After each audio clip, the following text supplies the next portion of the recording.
Gawin mo lang ang ritual na ito upang makikipagkita siya sa iyo at kukontakin ka sa taong nang iwan mo. Gawin ito sa araw ng Martes at Biyernes lamang, kahit anong oras.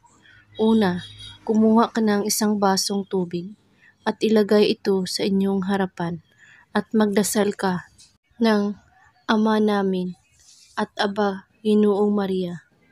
At pagkatapos, ibulong ang buong pangalan niya sa baso na may tubig, saka sambitin ang ritual na ito.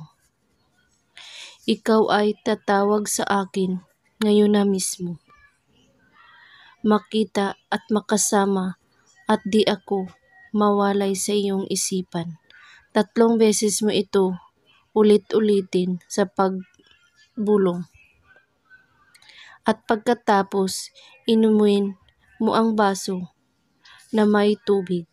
Kailangan walang matitira nito at ubusin mo ito lahat.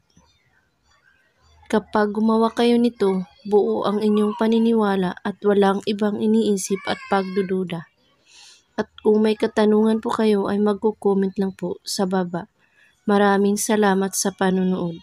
May God bless us all.